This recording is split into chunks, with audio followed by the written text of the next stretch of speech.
Hello दोस्तों, आप सभी का मेरे YouTube चैनल श्याम सर। आज हम मुस्लिम आक्रमण जो भारत में हुए थे उसके बारे में डिटेल से पढ़ेंगे। यहाँ से एग्जाम में एक प्रश्न या दो प्रश्न हर एग्जाम में देखने को मिलता है। पहले हम मैप से जानेंगे कि किस तरह भारत में मुस्लिमों का आक्रमण हुआ, किस तरह भारत में वह आए और किस तरह उन्होंने पहले यहाँ से धन प्राप्त किया और बाद में जो है यहाँ के क्षेत्र पर अधिकार किया। डिटेल में जानेंगे। आपको वीडियो लास्ट तक देखना है, मेरे साथ बने रहना है ताकि आपको इसका लाभ मिले। चलिए पहले एक छोटा सा मैप बना लेते हैं ताकि हम आपको सही ढंग से जानकारी दे सकें। एक भारत का हम मैप बना लिए। अब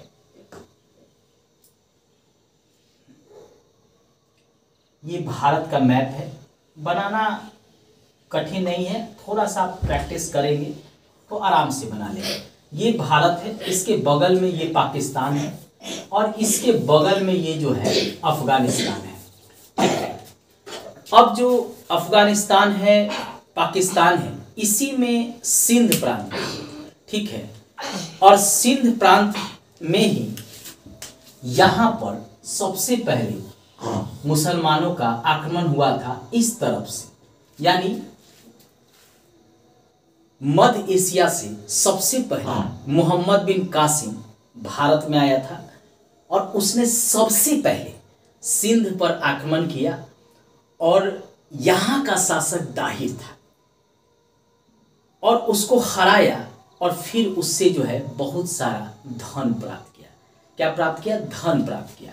यानी सबसे पहले भारत पर आक्रमण मोहम्मद बिन कासिम द्वारा 712 ईस्वी में हुआ। भारत पर आक्रमण, ठीक है। और मोहम्मद बिन कासिम ने कहां आक्रमण किया? इसने आक्रमण किया सिंध पर। ये वाला जो क्षेत्र है यह सिंध है और इसी पर सबसे पहले आक्रमण किया। और सिंध का शासक दाहिर था, जिसको मोहम्मद बिन कासिम ने दाहिर को हराया और हराने के बाद जो है दाहिर से बहुत सारा धन प्राप्त किया। यानी मोहम्मद बिन कासिम ने क्या किया? धन प्राप्त किया। इसके अलावा इसने जजिया कर भी लगाया सिंध में। जजिया कर इसने लगाया। जजिया कर कहते थे कि जो गैर मुस्लिम होता था उससे एक प्रकार का धार्मिक कर लिया जाता था, उसी को कहा जाता था जजिया। और दाहिर को हराने के बाद उसके क्षेत्र में इसने जजिया कर लगाया। कहा कि सभी लोग जो है ये गैर धार्मिक कर जो है वह हमको देंगे। तो पहला मुस्लिम जो आक्रमण हुआ था मोहम्मद बिन कासिम में, उसका ये प्रभाव रहा। और इसके बाद जो है इस आक्रमण में इसको बौद्ध भिक्षुओं ने सहयोग किया था। बौद्ध भिक्षु ने सहयोग किया। इस जो प्रथम आक्रमण हुआ था मुस्लिम का, उस आक्रमण में जो है बौद्ध भिक्षुओं ने सहयोग किया। यह इतिहासकारों का मानना है, कहना है कि बौद्ध और ब्राह्मण दोनों के बीच टकराव चलता था। क्योंकि ब्राह्मण धर्म में भी कुछ सुधार हुआ, जिसको हिंदू धर्म कहते हैं, और तेजी से ब्राह्मण धर्म जो है भारत में फैलने लगा और बौद्ध धर्म में कुछ कुरीतियां आ गया, जिसके कारण बौद्ध धर्म और जैन धर्म का तेजी से ह्रास होने लगा। तो वैसे स्थिति में बौद्ध धर्म के जो बौद्धिस्ट वो चाहते थे कि यहाँ पे दूसरे धर्म वाले आए और फिर जो है ब्राह्मण धर्म का जो प्रगति है वह रुक जाए। तो इस कारण जो है बौद्ध भिक्षुओं ने उनका सहयोग दिया, यानी मोहम्मद बिन कासिम का सहयोग दिया, यह इतिहासकारों का मानना है।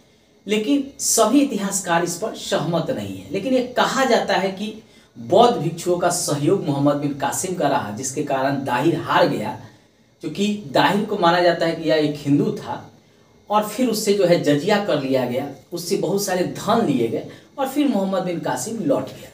दूसरा जो है भारत पर आक्रमण जो है, दूसरा आक्रमण मोहम्मद गजनवी का हुआ है।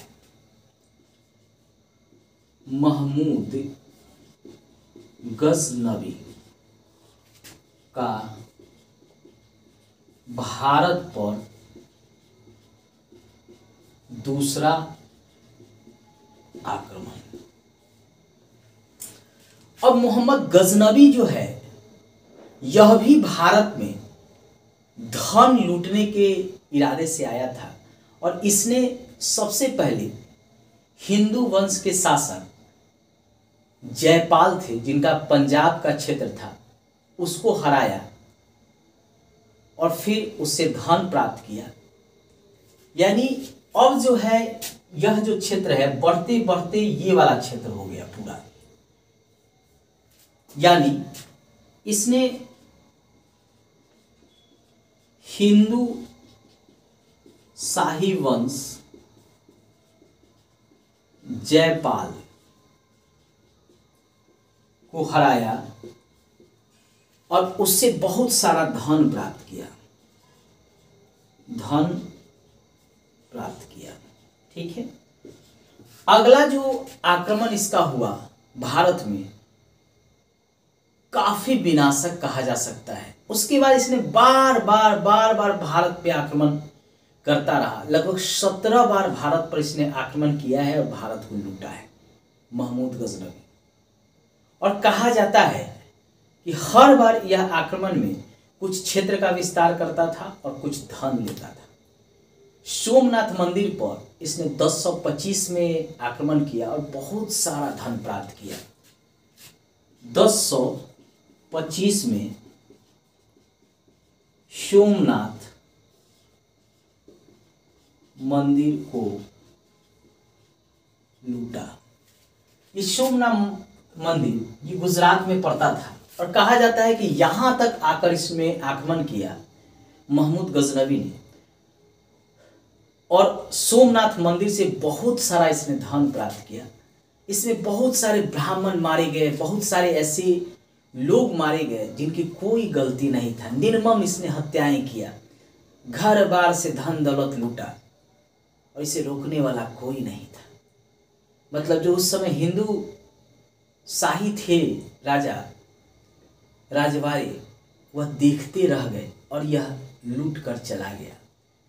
इसी सोमनाथ मंदिर से लौटते समय जाटों ने इससे कुछ धन लूट लिया, जिसके कारण अगला आक्रमण इसने जाटों के विरुद्ध किया 1027 ईस्वी में, और हर आक्रमण में यह जीतता रहा। ऐसा कोई भी आक्रमण नहीं था जिसमें जो है इसको कुछ लाभ नहीं हुआ।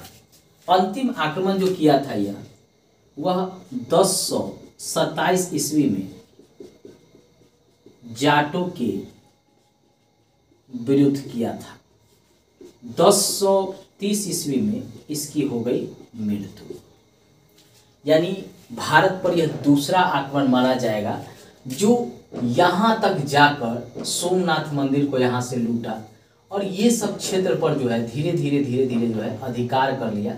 लेकिन अभी भी जो है भारत के अंदर जो है उस समय राजपूतों का ही शासन था या किसी अन्य का हिंदू ही शासन था। फिर भी इसने धीरे धीरे क्षेत्र का विस्तार किया, और कहा जाता है कि इसने इस क्षेत्र में जीतने के बाद एक तिलक नामक हिंदू को यहाँ नियुक्त किया था।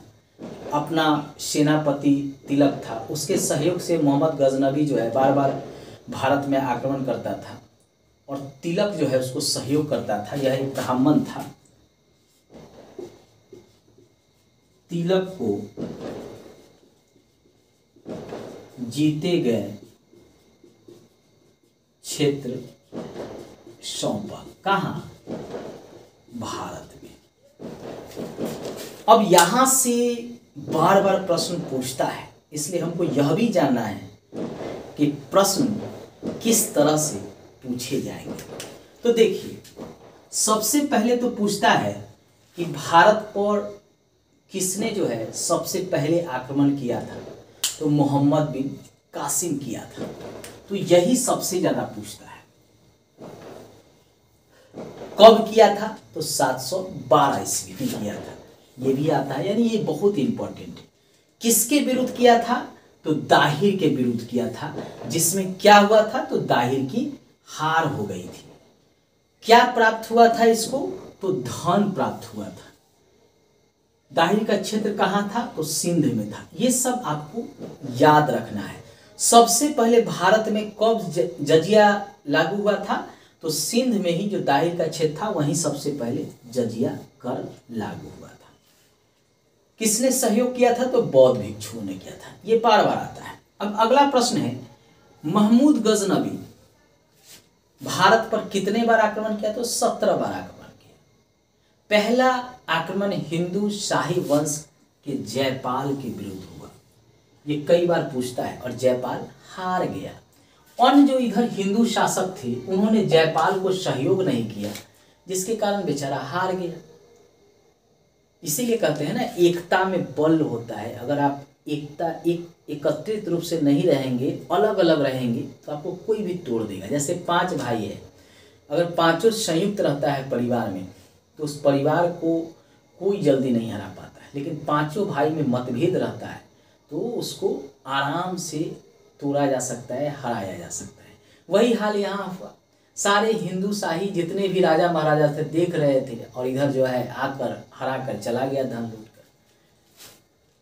उसके बाद सबसे चर्चित जो महमूद गजनवी का आगमन था वह सोमनाथ मंदिर पर था। कई बार ईस्वी सन पूछता है, कब हुआ था, कहाँ हुआ था? तो सोमनाथ। क्या प्राप्त किया था? तो धन प्राप्त किया था। और अंतिम जो है जाटों के विरुद्ध हुआ था। ये क्वेश्चन आपसे इस तरह पूछता है। लास्ट में हम क्वेश्चन फॉर्म में भी देखेंगे, तो कहाँ कहाँ से क्वेश्चन उठता है यह भी आप पढ़ते समय जानिए। आपको ये ध्यान रखना होगा। एक बार आप स्क्रीनशॉट ले लीजिए, फिर हम आगे चलते हैं। अगला आक्रमण जो है मोहम्मद गोरी का होगा। मोहम्मद गोरी। मोहम्मद गोरी भी जो है वह भी कहा जाता है कि भारत पर कई अभियान किया था, लेकिन उसको अंतिम में सफलता मिला था। सबसे पहले जो है वह मुल्तान में आक्रमण किया था। मुल्तान में एक कबायली जनजाति था, यानी इस क्षेत्र में, और यहाँ से उसने धन प्राप्त किया था। उसके बाद मुल्तान के बाद उसने दूसरा आक्रमण गुजरात पर किया था 1178 ईस्वी में भीम द्वितीय के विरुद्ध, और उसमें हार हो गई थी। मोहम्मद गोरी ने 1178 ईस्वी में गुजरात के शासक भीम द्वितीय के विरुद्ध अभियान किया, जिसमें उसकी हार हो गई। आया था गुजरात जीतने। ये गुजरात का क्षेत्र है। यहाँ पे शासक था भीम द्वितीय। उसने जो है इसको आसानी से हरा दिया, क्योंकि वह तैयार बैठा हुआ था, वह भी शक्तिशाली था, और कहा जाता है कि इस युद्ध में गोरी को बुरी तरह से पराजित किया। चाहता तो भीम द्वितीय मार देता, लेकिन इसको जिंदा छोड़ दिया, और उसी का फायदा था कि ये बार बार भारत पर आक्रमण किया और बाद में भारत के क्षेत्रों को भी जीत लिया। दूसरा आक्रमण जो है इसका भारत पर होता है पृथ्वीराज चौहान के विरुद्ध। पृथ्वीराज चौहान के विरुद्ध 1191 में तराइन में, जहां गोरी की हार होती है। प्रथम जो 1191 में तराइन का युद्ध हुआ था, उसमें पृथ्वीराज चौहान जो है गोरी को बुरी तरह हराता है। लेकिन वही राजपूतों में होता है कि हम भागते हुए को मार नहीं सकते हैं। गोरी भाग रहा था, पृथ्वीराज चौहान जो है कहा नहीं अभी तो भाग रहा है, इसको नहीं मारेंगे, हमसे लड़ेगा तभी ना मारेंगे। और यही उससे भूल हो गई, और जिसके कारण जो है फिर वह गोरी आया और उसके बाद पृथ्वीराज चौहान को हराया भी और उसकी हत्या भी कर दिया। यानी तराइन का द्वितीय युद्ध 1192 ईस्वी में, जिसमें गोरी जीता, पृथ्वीराज चौहान की हार हो गई, छोड़ दिया जिंदा। अब सीधी सी बात है कि दोबारा वो पूरे शक्ति से आया और उसके बाद जो है पृथ्वीराज चौहान को हराया, और फिर उस युद्ध के बाद तराइन के द्वितीय युद्ध के बाद उसकी हत्या कर दिया पृथ्वीराज चौहान ने। कहा जाता है कि मौका मिला था पृथ्वीराज चौहान को कि तुम मेरी अधीनता स्वीकार कर लो, लेकिन राजपूतों में एक गुण होता है कि अधीनता नहीं स्वीकार करेंगे, भले ही वो मरना पसंद करेंगे। तो पृथ्वीराज मरना पसंद किया, लेकिन गोरी की अधीनता स्वीकार नहीं किया। अगला युद्ध जो है वह गढ़वाल शासक जो है जयचंद्र के विरुद्ध होगा, चंदेरी का युद्ध। 1194 ईस्वी में चंदेरी का युद्ध, जिसमें गोरी जीता, जयचंद हारा। कहा जाता है कि पृथ्वीराज चौहान का ये क्षेत्र था राजस्थान में, और ये था गढ़वाल शासक जयचंद्र का, और ये था पृथ्वीराज चौहान का। और जयचंद की पुत्री का विवाह से उठा लिया था, यानी हरण कर लिया था पृथ्वीराज चौहान। उसका नाम था संयोगिता, और उसे विवाह कर लिया, जिसके कारण जयचंद और पृथ्वीराज चौहान के बीच टकराव चलता था। और इसी का फायदा गोरी उठाया। गोरी जब पृथ्वीराज चौहान से लड़ रहा था तो जयचंद उसका ससुर होते हुए भी उसकी मदद नहीं किया और उसकी हत्या कर दिया। जयचंद भी चाहता था कि हमारी बेटी को यह उठाया है, मतलब मेरा मान भंग किया है, इसको सजा मिले। और बाद में गोरी इसको भी समाप्त कर दिया और जयचंद मतलब उसके ससुर को भी समाप्त कर दिया। मतलब ये राजपूत शासक जो है आपस में ही लड़ मर के जो है समाप्त हो गए, और उसी का फायदा मुस्लिम शासक उठाते रहे। गोरी ने कई काम भी किया है। इसके सिक्के पर गोरी के सिक्के पर देवी देवता के चित्र बने थे। जो गोरी ने सिक्का चलाया इस क्षेत्र में, उस पर विभिन्न देवी देवता के चित्र बने थे। कहा जाता है कि जो पुराने सिक्के थे जिस पर पहले से हिंदू शासक जो है देवी देवता का चित्र बनाते थे, उसका एक तरफ तो था, दूसरी तरफ जो है कलमा खुदवा दिया या अपना तस्वीर लगवा दिया, उस तरह के सिक्के जो है चलते थे।